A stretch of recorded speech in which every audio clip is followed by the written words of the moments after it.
السلام علیکم ورحمۃ اللہ وبرکاتہ۔ الحمد للہ رب العالمین والصلاة والسلام علی سید المرسلین، اما بعد فاعوذ باللہ من الشیطان الرجیم، بسم اللہ الرحمن الرحیم۔ برادران عزیز و معزز خواتین، آج کی اس نشست میں سورۃ الشعراء کی آیت نمبر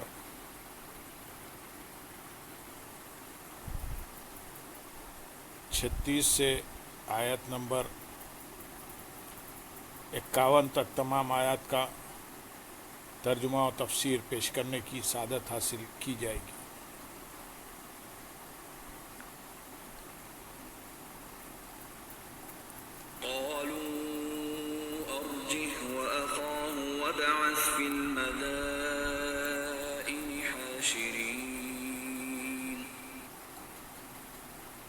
يأتوك بكل سحار عليم فجمع السحرة لميقات يوم معلوم وقيل للناس هل أنتم مجتمعون لعلنا نتبع السحرة إن كانوا هم الغالبين فلما جاء السحرة قالوا لفرعون أئن لنا لأجرا إن كنا نحن الغالبين قال نعم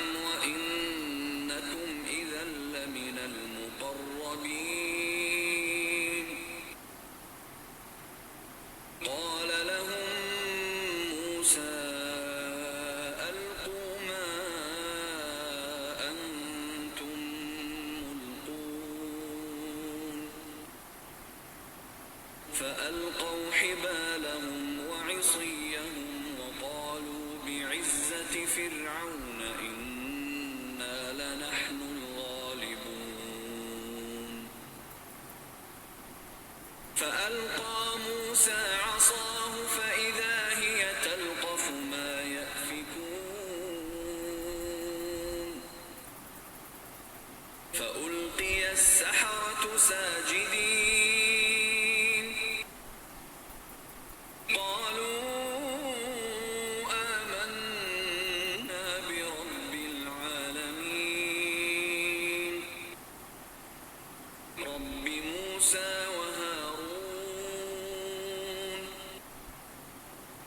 قال آمنتم له قبل أن آذن لكم إنه لكبيركم الذي علمكم السحر فلسوف تعلمون لأقطعن أيديكم وأرجلكم من خلاف ولأصلبنكم أجمعين قالوا لا ضير إنا إلى ربنا منقلبون إنا نطمع أن يغفر لنا ربنا خطايانا أن كنا أول المؤمنين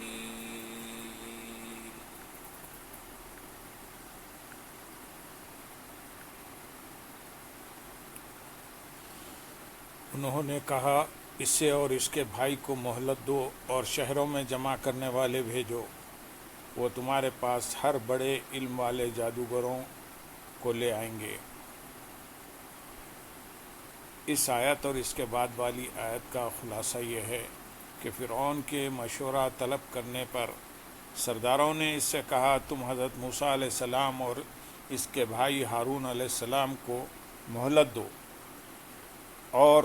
جب تک ان کا جھوٹا ہونا ظاہر نہیں ہو جاتا اس وقت تک انہیں قتل کرنے میں جلدی نہ کرو، تاکہ لوگ تمہارے بارے میں برا گمان نہ کریں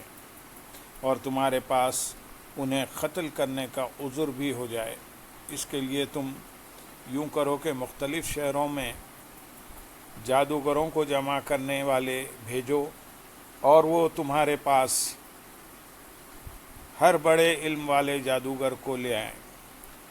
جو جادو کے علم میں بقول ان کے حضرت موسیٰ علیہ السلام سے بڑھ کر ہو، اور وہ لوگ اپنے جادو سے حضرت موسیٰ علیہ السلام کے معجزات کا مقابلہ کریں، تاکہ حضرت موسیٰ علیہ السلام کے لیے کوئی حجت باقی نہ رہے اور فرعونیوں کو یہ کہنے کا موقع مل جائے کہ یہ کام جادو سے ہو جاتے ہیں، لہذا یہ نبوت کی دلیل نہیں ہے۔ آیت نمبر 38، 39 اور 40 میں ارشاد ہے، تو جادوگروں کو ایک مقرر دن کے وعدے پر جمع کر لیا گیا اور لوگوں سے کہا گیا، کیا تم جمع ہو گئے؟ شاید ہم ان جادوگروں ہی کی پیروی کریں اگر یہ غالب ہو جائیں۔ اس آیت اور اس کے بعد والی دو آیات کا خلاصہ یہ ہے کہ جادوگروں کو فرعون کی عید کے دن جمع کر لیا گیا اور اس مقابلے کے لیے چاشت کا وقت مقرر کیا گیا، اور فرعون کی جانب سے لوگوں سے کہا گیا، کیا تم بھی جمع ہوگے تاکہ دیکھو کہ دونوں فریق کیا کرتے ہیں اور ان میں سے کون غالب آتا ہے۔ شاید ہم ان جادوگروں ہی کی پیروی کریں اگر یہ حضرت موسیٰ علیہ السلام پر غالب ہو جائیں۔ اس سے ان کا مقصود جادوگروں کی پیروی کرنا نہ تھا، بلکہ غرض یہ تھی کہ اس حیلے سے لوگوں کو حضرت موسیٰ علیہ السلام کی پیروی کرنے سے روکیں۔ آیت نمبر 41 اور 42 میں ارشاد ہے، پھر جب جادوگر آ گئے تو انہوں نے فرعون سے کہا، کیا ہمارے لیے کوئی معاوضہ بھی ہے اگر ہم غالب ہو گئے؟ فرعون نے کہا، ہاں، اور اس وقت تم میرے نہایت قریبی لوگوں میں سے ہو جاؤ گے۔ اس آیت اور اس کے بعد والی آیت کا خلاصہ یہ ہے کہ جب جادوگر فرعون کے پاس آئے تو انہوں نے فرعون سے کہا، اگر ہم حضرت موسیٰ علیہ السلام پر غالب ہو گئے تو کیا ہمارے لیے کوئی معاوضہ بھی ہے؟ فرعون نے کہا، ہاں ہے، اور کوئی معمولی معاوضہ نہیں، بلکہ اس وقت تم میرے نہایت قریبی لوگوں میں سے ہو جاؤ گے، تمہیں درباری بنا لیا جائے گا، تمہیں خاص اعزاز دیے جائیں گے، سب سے پہلے داخل ہونے کی اجازت دی جائے گی اور سب سے بعد تک دربار میں رہو گے۔ آیت نمبر 43 اور 44 میں ارشاد ہے، موسیٰ نے ان سے فرمایا، تم ڈالو جو تم ڈالنے والے ہو۔ تو انہوں نے اپنی رسیاں اور لاٹھیاں زمین پر ڈال دیں اور کہنے لگے، فرعون کی عزت کی قسم، بے شک ہم ہی غالب ہوں گے۔ فرعون سے معاوضے کا وعدہ لینے کے بعد جادوگروں نے حضرت موسیٰ علیہ السلام سے عرض کیا، کیا آپ پہلے اپنا عصا ڈالیں گے یا ہمیں اجازت ہے کہ ہم اپنا جادو کا سامان ڈالیں؟ حضرت موسیٰ علیہ السلام نے ان جادوگروں سے فرمایا، تم اپنا وہ سامان زمین پر ڈالو جو تم ڈالنے والے ہو تاکہ تم اس کا انجام دیکھ لو۔ حضرت موسیٰ علیہ السلام کے کہنے پر جادوگروں نے اپنی رسیاں اور لاٹھیاں زمین پر ڈال دیں اور کہنے لگے، فرعون کی عزت کی قسم، بے شک ہم ہی حضرت موسیٰ اور حضرت ہارون علیہ السلام پر غالب ہوں گے۔ جادوگروں نے فرعون کی عزت کی قسم اس لیے کھائی کہ انہیں اپنے غلبے کا اطمینان تھا، کیونکہ جادو کے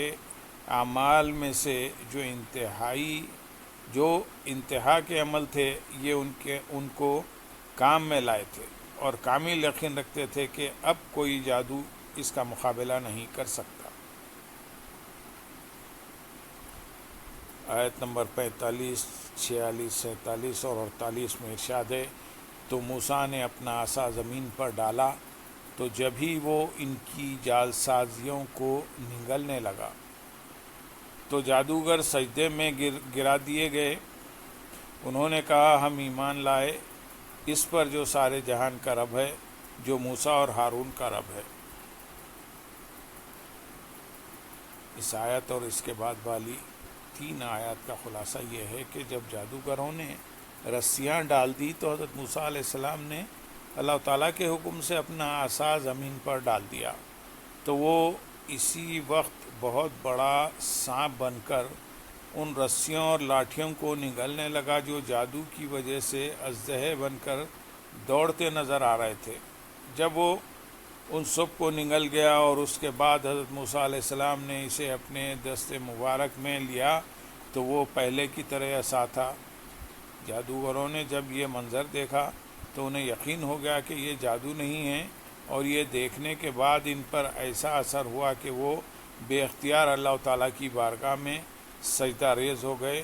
اور یوں لگتا تھا جیسے کسی نے انہیں پکڑ کر سجدے میں گرا دیا ہو۔ پھر جادوگروں نے سچے دل سے کہا ہم اس پر ایمان لائے جو سارے جہان کا رب عز و جل ہے، اور جو حضرت موسیٰ اور حضرت ہارون علیہ السلام کا رب عز و جل ہے۔ آیت نمبر 49 میں ارشاد ہے، فرعون نے کہا کیا تم اس پر ایمان لے آئے اس سے پہلے کہ میں تمہیں اجازت دوں؟ بے شک یہ موسیٰ تمہارا بڑا ہے جس نے تمہیں جادو سکھایا، تو جلد تم جان جاؤ گے، تو مجھے قسم ہے میں ضرور تمہارے ایک طرف کے ہاتھ اور دوسری طرف کے پاؤں کاٹ دوں گا اور تم سب کو پھانسی دوں گا۔ جب جادوگر حضرت موسیٰ علیہ السلام پر ایمان لے آئے تو فرعون نے ان سے کہا کیا تم میری اجازت کے بغیر ہی اس پر ایمان لے آئے؟ بے شک موسیٰ تمہارا بڑا استاد ہے جس نے تمہیں جادو سکھایا، اسی لیے وہ تم پر غالب آ گئے، اور تم نے آپس میں مل کر میرے خلاف سازش کی اور میرے ملک میں فساد پھیلانے کی کوشش کی۔ اب تم جان جاؤ گے کہ تمہارے اس عمل کی وجہ سے تمہارے ساتھ کیا سلوک کیا جاتا ہے۔ مجھے قسم ہے ان قریب میں ضرور تمہارے ایک طرف کے ہاتھ دوسری طرف کے پاؤں کاٹ دوں گا اور تم سب کو پھانسی دے دوں گا۔ اس گفتگو سے فرعون کا ایک مقصد یہ تھا کہ لوگ شبے میں پڑ جائیں اور وہ یہ نہ سمجھیں کہ جادوگروں پر حق ظاہر ہو گیا، اسی لیے وہ ایمان لے آئے، اور دوسرا مقصد یہ تھا کہ عام مخلوق ڈر جائے اور لوگ جادوگروں کو دیکھ کر حضرت موسیٰ علیہ السلام پر ایمان نہ لے آئے۔ آیت نمبر 50 اور 51 میں ارشاد ہے، جادوگروں نے کہا کچھ نقصان نہیں، بے شک ہم اپنے رب کی طرف پلٹنے والے ہیں، ہم اس بات کی لالچ کرتے ہیں کہ ہمارا رب ہماری خطائیں بخش دے، اس بنا پر کہ ہم سب سے پہلے ایمان لانے والے ہیں۔ اس آیت اور اس کے بعد والی آیت یعنی آیت نمبر 50 اور 51 کا خلاصہ یہ ہے کہ فرعون کی دھمکی سن کر ان جادوگروں نے کہا اللہ تعالیٰ کی خاطر جان دینے میں کچھ نقصان نہیں، خواہ دنیا میں کچھ بھی پیش آئے، کیونکہ ہم اپنے رب عز و جل کی طرف ایمان کے ساتھ پلٹنے والے ہیں، اور ہمیں اللہ تعالیٰ سے رحمت کی امید ہے، اور ہمیں اس بات کا لالچ ہے کہ ہمارا رب عز و جل اس بنا پر ہماری خطائیں بخش دے کہ ہم فرعون کی رعایا میں سے یا اس مجمع کے حاضرین میں سے سب سے پہلے حضرت موسیٰ علیہ السلام پر ایمان لانے والے ہیں۔ اس واقعے کے بعد حضرت موسیٰ علیہ السلام کئی سال تک وہاں ٹھہرے رہے اور ان لوگوں کو حق کی دعوت دیتے رہے، لیکن ان کی سرکشی بڑھتی گئی۔ اللہم صلی علی سیدنا محمد وعلی آل سیدنا محمد وبارک وسلم، وآخر دعوانا ان الحمد للہ رب العالمین۔